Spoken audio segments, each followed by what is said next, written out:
అనుక్షణం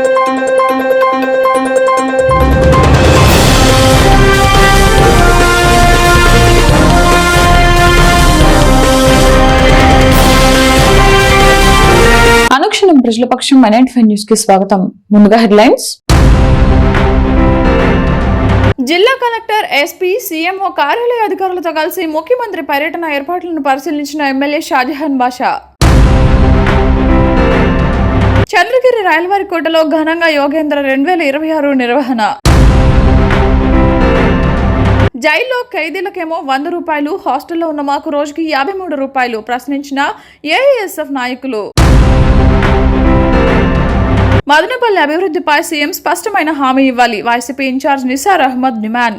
details చూస్తే June 20 శనివారం మదనపల్లి పట్టణంలో ముఖ్యమంత్రి చంద్రబాబు పర్యటించనున్న ప్రధానమంత్రి సూర్యఘర్ పథకంలో లబ్ధిదారుల ఇంటిని నెహ్రూ మున్సిపల్ స్కూల్ సమీపంలోని అంగన్వాడీ కేంద్రాన్ని, బెంగళూరు రోడ్ నందు పార్కింగ్ ప్రాంతంతో పాటు జలధార కార్యక్రమంలో పాల్గొననున్న వెంకటమ్మ చెరువు, కదిరమ్మ చెరువు ప్రాంతాలను జిల్లా collector Nishant Kumar, SP Dheeraj Kunbulli, CMO కార్యాలయ అధికారి ప్రహ్లాద, ఐఏఎస్ లతో కలిసి ఎమ్మెల్యే షాజహాన్ బాషా పరిశీలించారు. ఈ కార్యక్రమంలో జిల్లా స్థాయి అధికారులు పాల్గొన్నారు. ఈ సందర్భంగా ఎమ్మెల్యే మాట్లాడుతూ జూన్ 20న మదనపల్లి నియోజకవర్గంలో ముఖ్యమంత్రి చంద్రబాబు పర్యటించనున్న నేపథ్యంలో ఏర్పాట్లను పరిశీలించి కార్యక్రమాల నిర్వహణ పట్ల అధికారులతో సమీక్షించడం జరిగిందని, సభా వేదిక, ప్రజా దర్బార్, ఇతర కార్యక్రమాల ప్రాంతాలను క్షుణ్ణంగా పరిశీలించడం జరిగిందని, ఈ సాయంత్రం జిల్లా కలెక్టర్ ముఖ్యమంత్రి కార్యాలయ అధికారులు ముఖ్యమంత్రి పర్యటన ప్రాంతాలను ప్రకటిస్తారని తెలిపారు. ముఖ్యమంత్రి సభను విజయవంతం చేసేందుకు తెలుగు తమ్ముళ్లు పెద్ద ఎత్తున తరలి రావాలని, మహిళలు, రైతులు, విద్యార్థులు తమ అభిమాన నాయకుడు ముఖ్యమంత్రి చంద్రబాబు సభను విజయవంతం చేయాలని కోరారు. ఈ కార్యక్రమంలో ఆర్ఎన్బి ఈ అరవిందదేవి, ఏపీ ట్రాన్స్కోడి ఈ గంగాధర్, పంచాయతీరాజ్ ఈ వెలుగు పీడి, ఐసీడీఎస్ పీడి, స్థానిక తెలుగుదేశం పార్టీ నాయకులు, రాష్ట్ర విశ్వబ్రహ్మణ కార్పొరేషన్ డైరెక్టర్ రామకృష్ణాచారి, జిల్లా ప్రధాన కార్యదర్శి పఠాన్ ఖాదర్ ఖాన్, మాజీ sarpanch Prabhakar, AMC director Shankar Naidu, Shyamalamma, Naveen Chowdary, Baluswamy, Srikanth Reddy, JCB Venu, Surender Reddy, Chipili Gurunath, Adil, RS Shamsheer తదితరులు పాల్గొన్నారు. గౌరవ జిల్లా కలెక్టర్ గారు, జిల్లా అధికారులందరూ కలిసి ఇక్కడ ఏ స్పాట్లో ఏది పెడితే బాగుంటుంది, ఏదైతే ప్రజావేదిక ఎక్కడ పెట్టాలా, అదేవిధంగా కార్యకర్తల మీటింగ్ ఎక్కడ పెట్టాలా, అదేవిధంగా అంగన్వాడీ సెంటర్ ఏది ఎక్కడ ఓపెనింగ్ పెట్టాలా, ఇదే కాకుండా మన సోలార్ కూడా ఒక ఏసీ, ఇప్పుడు ఏసీ పవర్తో నడుస్తున్నది. కాకపోతే ముఖ్యమంత్రి గారు కొత్తగా సోలార్ ఇన్వెన్షన్ చేసిన తర్వాత ఇప్పుడు సోలార్తో ఏసీ నడుస్తుంది, ఇంకా కరెంట్ బిల్ కూడా లేదు. ఆ విధంగా ఒక ప్రత్యేకతతో ప్రజలు ముందుకు వస్తున్న కార్యక్రమాలు అన్నీ ఈరోజు అన్ని పర్యవేక్షించడం జరిగింది. తప్పకుండా స్థలాలు కూడా దాదాపు ఖరారైనాయి. సాయంత్రానికి క్లారిటీ వస్తుంది. రేపటి నుంచి పూర్తి స్థాయిగా పనిచేస్తూ రేపు 20వ తేదీ జరగబోయే ఒక మదనపల్లి పండుగకు అందరూ సవినంగా రావాలని చెప్పి సవినంగా కోరుతున్నాను. 12వ అంతర్జాతీయ యోగా దినోత్సవాన్ని పురస్కరించుకుని చంద్రగిరి రాయలవారికోటలో యోగాంధ్ర 2026 కార్యక్రమాన్ని ఘనంగా నిర్వహించారు. ఈ కార్యక్రమంలో జిల్లా, మండల స్థాయి అధికారులు, ప్రజాప్రతినిధులు, విద్యార్థులు, యువత, మహిళలు, వివిధ శాఖల సిబ్బంది పెద్ద ఎత్తున పాల్గొని యోగాసనాలు నిర్వహించారు. ఆహ్లాదకరమైన వాతావరణంలో జరిగిన ఈ కార్యక్రమంలో పాల్గొన్న అధికారులు యోగా ప్రాముఖ్యతను వివరించారు. యోగా ద్వారా శారీరక, మానసిక ఆరోగ్యం మెరుగుపడటంతో పాటు ఏకాగ్రత, ఆత్మవిశ్వాసం పెరుగుతాయని తెలిపారు. ఆధునిక జీవనశైలిలో పెరుగుతున్న ఒత్తిడి, ఆందోళనలు, జీవనశైలి వ్యాధులను అధిగమించడంలో యోగా కీలక పాత్ర పోషిస్తుందని పేర్కొన్నారు. ప్రతి ఒక్కరూ రోజుకు కనీసం కొంత సమయాన్ని యోగా సాధనకు కేటాయించాలని సూచించారు. యోగాసనాలు, ప్రాణాయామాలు, సూర్య నమస్కారాలు శరీరాన్ని దృఢంగా తీర్చిదిద్దడంతో పాటు రోగనిరోధక శక్తిని పెంపొందిస్తాయని వివరించారు. కార్యక్రమంలో joint collector, Yadava corporation chairman Narasimha Yadav, RDO, వివిధ ప్రభుత్వ శాఖల అధికారులు, ఏఎన్ఎంలు, ఆశా కార్యకర్తలు, అంగన్వాడీ సిబ్బంది, నర్సింగ్ విద్యార్థులు, పాఠశాలల, కళాశాలల విద్యార్థులు పాల్గొన్నారు. యోగం జీవన విధానం, ఆరోగ్యమే మహాభాగ్యం అనే సందేశంతో నిర్వహించిన ఈ కార్యక్రమం ఆరోగ్య చైతన్యాన్ని పెంపొందించింది. ప్రజాప్రతినిధులు మరియు డిస్ట్రిక్ట్ ఆఫీసర్స్, టూరిజం శాఖ, print and electronic media, all schools, colleges, Chandragiri MLA గారు అందరికీ, ఇక్కడ విచ్చేసిన ప్రతి ఒక్కరికి పేరు పేరున ధన్యవాదాలు తెలియజేసుకుంటున్నామండి జిల్లా యంత్రాంగం తరఫున. మరియు 21వ తేదీన తారకరామ స్టేడియంలో పెద్ద ఎత్తున ఈ యోగా కార్యక్రమాలనే మార్నింగ్ మనం జరుపుకోవడం జరుగుతుంది. 21st అంటే సండే, అది అందరు గుర్తుపెట్టుకోండి. ఆ రోజు 12వ అంతర్జాతీయ యోగా దినోత్సవం మదనపల్లి పట్టణం స్థానిక వీవర్స్ కాలనీలో నివాసం ఉంటున్న టీడీపీ కార్యకర్త బొమ్మనేని యోగానంద్ అనారోగ్య కారణాలతో మృతి చెందడంతో స్థానిక తెలుగుదేశం పార్టీ నేతల ద్వారా విషయం తెలుసుకున్న ఎమ్మెల్యే షాజహాన్ బాషా బుధవారం ఉదయం వీవర్స్ కాలనీలోని మృతుడు యోగానంద ఇంటికి వెళ్లి మృతదేహానికి పూలమాలలు వేసి నివాళులర్పించారు. అనంతరం కుటుంబ సభ్యులను పరామర్శించి ఆర్థిక సాయం అందించారు. యోగానంద భార్యకు మదనపల్లి ప్రభుత్వ ఆసుపత్రిలో ఉద్యోగం ఇప్పించి వారి కుటుంబానికి పార్టీ అండగా ఉంటుందని హామీ ఇచ్చారు. ఈ కార్యక్రమంలో సీనియర్ తెలుగుదేశం పార్టీ నాయకులు మోడెం సిద్దప్ప, చౌడేశ్వరి ఆలయ ట్రెజరర్ పవన్, కమలమరి కేశవ, నవీన్ చౌదరి, బాలుస్వామి తదితరులు పాల్గొన్నారు.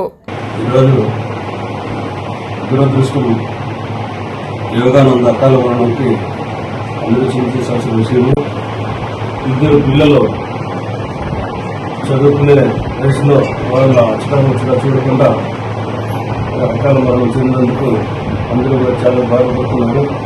ఈ విషయము మదనపల్లి శాసనసభ్యులు మన షాజహాన్ బాషా గారికి చెప్తే వెంటనే వచ్చి పరామర్శించి ఆయన చేతనైనంత ఆర్థిక సహాయం చేసి ఈ అమ్మాయికి కూడా వాళ్ళ అబ్బాయి భార్యకు గవర్నమెంట్ హాస్పిటల్లో ఆర్థిక సహాయం ఇచ్చినారు. మీకు గవర్నమెంట్ హాస్పిటల్లో ఏదైనా ఉద్యోగం తీసుకోవాలని మీకు మాట ఇచ్చినారు. మీ ప్రభుత్వం తరఫున ఇంకా నీకు ఏమేమి రావాల్సిన ఉంటే కుటుంబానికి కావాల్సిన సహాయం చేస్తామని చెప్పి కూడా మాట ఇచ్చినారు. తప్పకుండా చేస్తాం. 2024 ఎన్నికల సందర్భంగా మదనపల్లి ప్రజలకు టీడీపీ అధినేత ముఖ్యమంత్రి నారా చంద్రబాబు నాయుడు ఇచ్చిన హామీలు ఏమయ్యాయని, అధికారంలోకి వచ్చి 2 ఏళ్లు గడుస్తున్నా వాటి అమలుపై ఎలాంటి పురోగతి కనిపించడం లేదని వైఎస్ఆర్ కాంగ్రెస్ పార్టీ మదనపల్లి నియోజక సమన్వయకర్త ఎస్ నిసార్ అహ్మద్ ఆరోపించారు. ఎన్నికల సమయంలో ప్రజల ఆశలను రెచ్చగొట్టే అధికారంలోకి వచ్చిన కూటమి ప్రభుత్వం ఇప్పుడు ప్రజల సమస్యలను పూర్తిగా విస్మరించిందని ఆయన పేర్కొన్నారు. 20వ తేదీన ముఖ్యమంత్రి మదనపల్లికి విచ్చేయనున్న సందర్భంగా మదనపల్లిలోని వైఎస్ఆర్ కాంగ్రెస్ పార్టీ కార్యాలయంలో నిర్వహించిన విలేకరుల సమావేశంలో ఎస్ నిసార్ అహ్మద్ మాట్లాడుతూ ఎన్నికల ప్రచార సమయంలో మదనపల్లి అభివృద్ధికి సంబంధించి టీడీపీ అధినేత చంద్రబాబు నాయుడు అనేక కీలక హామీలు ఇచ్చారని గుర్తు చేశారు. వాటిలో ముఖ్యంగా స్కూల్ ఆఫ్ అగ్రికల్చర్ ఏర్పాటు, టమాటా రైతులకు మేలు చేసే విధంగా ఆధునిక కోల్డ్ స్టోరేజ్లో ప్రాసెసింగ్ యూనిట్ల స్థాపన, హంద్రీనీవా ద్వారా సాగు మరియు తాగునీటి సమస్యలకు శాశ్వత పరిష్కారం, పరిశ్రమల ఏర్పాటు ద్వారా స్థానిక యువతకు ఉపాధి అవకాశాలు కల్పించడం, మౌలిక వసతుల అభివృద్ధి, మదనపల్లె రామసముద్రం, నిమ్మనపల్లె రహదారుల విస్తరణ వంటి అంశాలపై ప్రజలకు హామీలు ఇచ్చారని తెలిపారు. అయితే అధికారంలోకి వచ్చిన తర్వాత ఆ హామీల అమలుపై ఎలాంటి చర్యలు కనిపించడం లేదని, మదనపల్లె అభివృద్ధిని పూర్తిగా పక్కన పెట్టారని ఆయన విమర్శించారు. మాజీ మున్సిపల్ చైర్మన్ వి మనోజారెడ్డి మాట్లాడుతూ ప్రజలకు ఇచ్చిన హామీలను అమలు చేయడంలో ప్రభుత్వం పూర్తిగా విఫలమైందని, ఎన్నికల సమయంలో చెప్పిన మాటలను మర్చిపోయి ప్రజలను మోసం చేసిందని ఆరోపించారు. వైకాపా మేధావుల ఫోరం రాష్ట్ర కార్యదర్శి విఎస్ రెడ్డి మాట్లాడుతూ మదనపల్లి ప్రజలు ఆశించిన అభివృద్ధి, ఉపాధి అవకాశాలు, సాగు మరియు తాగునీటి సమస్యల పరిష్కారం, రహదారుల అభివృద్ధి వంటి అంశాలపై ప్రభుత్వం వెంటనే దృష్టి సారించి ఇచ్చిన హామీలను అమలు చేయాలని ఆయన డిమాండ్ చేశారు. మాజీ కౌన్సిలర్ గుండ్లూరు రఫీ మాట్లాడుతూ ప్రజల విశ్వాసాన్ని నిలబెట్టుకోవాలంటే మాటలకే పరిమితం కాకుండా కార్యాచరణలో చూపించాలని సూచించారు. లేకపోతే ప్రజలు తగిన సమయంలో తగిన తీర్పునిస్తారని హెచ్చరించారు. ఈ కార్యక్రమంలో మాజీ మున్సిపల్ చైర్మన్ మనోజారెడ్డి, మేధావుల ఫోరం రాష్ట్ర కార్యదర్శి విఎస్ రెడ్డి, మాజీ కౌన్సిలర్లు ఎన్ ఇర్ఫాన్, గుండ్లూరి రఫీ, ఈశ్వర్ నాయక్, శ్రీనివాసులు, రహీం, నాయకులు యూనస్, బయ్యారెడ్డి, నరసింహులు, అనిల్ కుమార్ రెడ్డి, మధు, వడిగల శ్రీకాంత్, చెన్నకృష్ణ, శారదారెడ్డి, నాగమణి, అమ్మాజాన్, జిక్రి, మాలేపాడు చలపతి, భాను, మహేష్ తదితరులు పాల్గొన్నారు. అన్ని ఇది చేస్తే మాకు కూడా చాలా మేలు ఉంటుంది. కేవలం ఆయన వస్తేనే ఈ పనులు జరుగుతూ ఉన్నాయి. మిగతా రోడ్ల పరిస్థితి ఏమి, దాన్ని కూడా ఇదే టైప్లో వాళ్ళు ఒక ఇదిగా తీసేసుకొని దీన్ని కూడా డెవలప్ చేస్తే బాగుంటుందని చెప్పి ప్రతి ఒక్కరు కోరుకుంటూ ఉంటారు. దానికంటే ముఖ్య ఉద్దేశం ఏమంటే ఈరోజు పెట్టడం, చంద్రబాబు నాయుడు గారు ఇక్కడ వస్తున్నారు కదా, ఆయన రాకముందు మందరూ చాలా సంతోషంగా ఉంది. కానీ ఏమంటే ఆయన కొన్ని వాగ్దానాలు చేశారు మదనపల్లి కాన్స్టిట్యున్సీకి. దానికి వచ్చిందను ఆయనకు గుర్తు చేద్దామనే ఉద్దేశంతో ఏమేమి ఆయన చెప్పినాడో దాన్ని గుర్తు చేద్దాం, మిగతావి మర్చిపోయేటట్టు ఇది మర్చిపోకుండా ఉండాలా. మదనపల్లికి వచ్చినప్పుడు మదనపల్లి కాన్స్టిట్యున్సీ ప్రజలందరూ చాలా ఆతృతగా, చాలా సంతోషంగా చంద్రబాబు నాయుడు గారు వస్తున్నారు, మా ఖచ్చితంగా ఆయన ఇచ్చిన వాగ్దానాలు పూర్తి చేస్తారని నమ్మకంతో ఉన్నారు. కాబట్టి దానికి గుర్తు చేద్దామనే ఉద్దేశంతో ఇది పెట్టడం జరుగుతూ ఉంది. దానికి వచ్చిందను ఫస్ట్ ఇది వచ్చిందను Indian school of agriculture, Madanapalle కాన్స్టిట్యున్సీలో ఇండియన్ స్కూల్ ఆఫ్ అగ్రికల్చర్ పెడతాను. ఖచ్చితంగా చుట్టుపక్కల ఉండే అన్ని దీన్ని కూడా అగ్రికల్చర్కు పెద్దపీట వేసి మదనపల్లిను అగ్రికల్చర్ హబ్ మాదిరి చేసి, ఎందుకంటే ఇక్కడ ఎక్కువ పల్ప్ ఇండస్ట్రీస్ కానీ అగ్రికల్చర్ బేస్డ్ చాలామంది ఉన్నారు కాబట్టి ఇండియన్ స్కూల్ ఆఫ్ అగ్రికల్చర్ పెడతాను అని కూడా ఆయన మాట ఇవ్వడం జరిగింది. ఖచ్చితంగా దాని గురించి వచ్చిన తర్వాత కరెక్ట్ ఏదైనా మంచి ప్రకటన దాని మీద ఉంటుందని కూడా మేము కోరుకుంటాం. ఈ నెల 20వ తేదీన అన్నమయ్య జిల్లా కేంద్రమైన మదనపల్లిలో ముఖ్యమంత్రి చంద్రబాబు నాయుడు పర్యటిస్తారని టీడీపీ సీనియర్ నాయకులు ఆర్జే వెంకటేష్ పేర్కొన్నారు. బుధవారం నిమ్మనపల్లి కూడలిలో గల టీడీపీ కార్యాలయంలో ఏర్పాటు చేసిన విలేకరుల సమావేశంలో ఆయన మాట్లాడుతూ ఎన్నికల సమయంలో మదనపల్లి జిల్లా ఏర్పాటుకు హామీ ఇచ్చి ముఖ్యమంత్రిగా బాధ్యతలు స్వీకరించిన తర్వాత చంద్రబాబు నాయుడు దశాబ్దాల కల అయిన మదనపల్లిను జిల్లా కేంద్రంగా ప్రకటించి ఇక్కడ ప్రజల చిరకాల ఆకాంక్షను నెరవేర్చారన్నారు.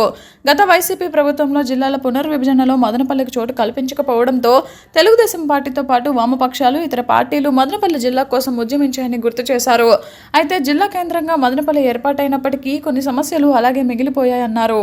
ముఖ్యంగా మదనపల్లి పట్టణంలో రోడ్ల విస్తరణ, మదనపల్లి నుండి రామసముద్రం నిమ్మనపల్లెలకు డబుల్ రోడ్ నిర్మాణం, చారిత్రాత్మక బీటీ కళాశాలను యూనివర్సిటీగా ప్రకటించడం, మధ్యలో ఆగిపోయిన మెడికల్ కళాశాల పనులను తిరిగి ప్రారంభించడం, బహుదా ప్రాజెక్టును నీటితో నింపడం, హంద్రీ నివాస్ సుజల స్రవంతి పథకం ద్వారా నియోజకవర్గంలోని అన్ని చెరువులను పూర్తి స్థాయిలో నింపడం వంటి సమస్యలను ముఖ్యమంత్రి దృష్టికి తీసుకువెళ్లి ఎమ్మెల్యే షాజహాన్ బాషా ద్వారా వాటిని పరిష్కరించుకోవాల్సిన ఆవశ్యకత ఎంతైనా ఉందన్నారు. అదేవిధంగా చీకలబయలు వద్ద జలధార కార్యక్రమానికి ముఖ్యమంత్రి భూమి పూజ చేస్తారని, అనంతరం అక్కడ భారీ బహిరంగ సభ నిర్వహించడం జరుగుతుందన్నారు. ఈ సభకు కూటమి నాయకులు, కార్యకర్తలు, నియోజకవర్గంలోని ప్రజలు అధిక సంఖ్యలో తరలివచ్చి జయప్రదం చేయాలని ఆయన పిలుపునిచ్చారు. జిల్లా కేంద్రం హామీ నెరవేర్చిన తర్వాత తొలిసారి ముఖ్యమంత్రి మదనపల్లికి విచ్చేస్తున్నారని, కావున ఆయనకు కనీవిని ఎరుగని రీతిలో స్వాగతం పలకాలని పార్టీ శ్రేణులు ప్రజలను ఆయన కోరారు. ఈ కార్యక్రమంలో టీఎన్ఎస్ఎఫ్ నాయకులు గండికోట గణేష్, శ్రీనాథ్, భరత్, విద్యాసాగర్, దేవకి తదితరులు పాల్గొన్నారు. పెద్ద ఎత్తున తరలి వచ్చి చిప్పిలి దగ్గర జరిగే సభను విజయవంతం చేయాలని చెప్పి కోరుకుంటున్నాను. ఎందుకంటే మదనపల్లి జిల్లా కావాలని చెప్పి గతంలో అన్ని పార్టీలు కూడా ఉద్యమాలు చేశారు, ఉద్యమించారు. మరి ప్రజల కళ సాకారం చేసినటువంటి వ్యక్తి చంద్రబాబు నాయుడు గారు.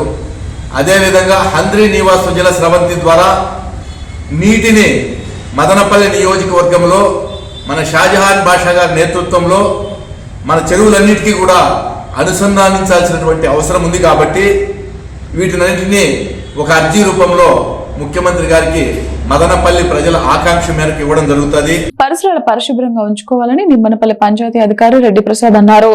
బుధవారం నిమ్మనపల్లి పంచాయతీ గంగాపురం పల్లిలో పారిశుద్ధ్య పనులను ప్రారంభించారు. ఈ సందర్భంగా ఆయన మీడియాతో మాట్లాడుతూ ప్రభుత్వం స్వచ్ఛ భారత్ పథకాన్ని అమలు చేస్తోందని, పంచాయతీలో ఒక్కొక్క గ్రామంలో పారిశుద్ధ్య పనులు చేపట్టడం జరుగుతుందన్నారు. పారిశుద్ధ్య పనులను చేపట్టడం వల్ల పరిసరాలు పరిశుభ్రంగా ఉండడంతో వ్యాధులు దూరం అవుతాయన్నారు. ఈ కార్యక్రమంలో పంచాయతీ అధికారి రెడ్డి ప్రసాద్, గ్రీన్ అంబాసిడర్లు, గ్రామ సభ సభ్యులు పాల్గొన్నారు. నిర్వహిస్తున్న స్వచ్ఛంద ప్రోగ్రాంలో భాగంగా ప్రతి బుధవారం స్వచ్ఛపథం ప్రోగ్రాంలో ఈరోజు గంగాపురం పల్లిలో స్వచ్ఛపథం ప్రోగ్రాం కండక్ట్ చేయడం జరుగుతుంది. దీని ఉద్దేశం ఏంటంటే రోడ్డు సైడ్లు ఎక్కడైనా కానీ చెత్త దిబ్బలు పేరుకుపోయింటే తొలగించడం దీని ముఖ్య ఉద్దేశం. స్వచ్ఛపథంలో భాగంగా ఈరోజు గంగాపురం పల్లిలో రోడ్ సైడ్లంతా క్లీన్ చేయడం జరుగుతుంది.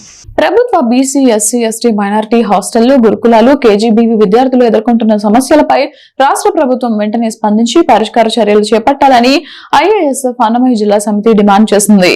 ఈ మేరకు బుధవారం మదనపల్లి జిల్లా కలెక్టరేట్ వద్ద ఏఐఎస్ఎఫ్ ఆధ్వర్యంలో నిరసన కార్యక్రమం నిర్వహించారు. ఈ సందర్భంగా ఏఐఎస్ఎఫ్ అన్నమయ్య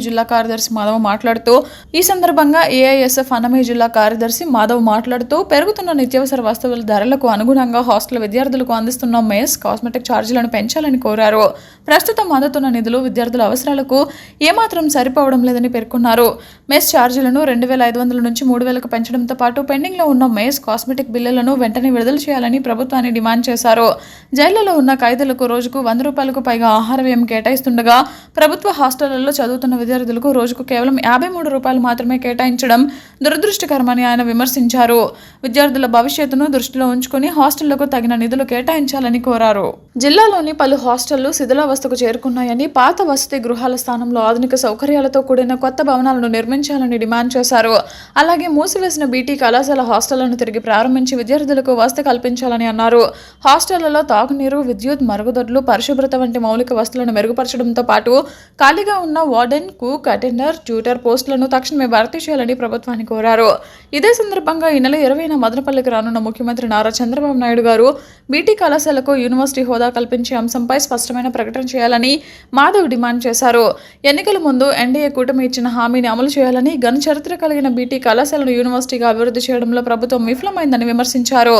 బీటీ కళాశాల విద్యార్థుల సమస్యలు, యూనివర్సిటీ హోదా అంశంపై ప్రభుత్వం సానుకూల నిర్ణయం తీసుకోకపోతే రాష్ట్ర వ్యాప్తంగా ఉద్యమాలను ఉధృతం చేస్తామని హెచ్చరించారు.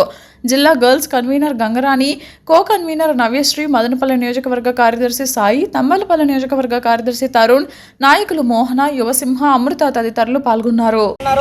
కాబట్టి ఈ ఎన్డీఏ కూటమి ప్రభుత్వం వెంటనే స్పందించి ఎస్సీ, ఎస్టీ, బీసీ మైనారిటీ హాస్టల్స్లో నెలకొన్నటువంటి మౌలిక సదుపాయాలని ఖచ్చితంగా ఇప్పుడు మరమ్మతులు చేపట్టి విద్యార్థులందరికీ కూడా సకాలంలో అన్ని అందించి వాళ్ళ విద్యకి దోహదపడతారని చెప్పిన ఆల్ ఇండియా స్టూడెంట్స్ ఫెడరేషన్ ఏఎస్ఎఫ్గా తెలియజేస్తూ ఉన్నాం. అదేవిధంగా 20వ తారీఖున గౌరవనీయులు పెద్దలు చంద్రబాబు నాయుడు గారు మదనపల్లికి విచ్చేస్తూ ఉన్నారు.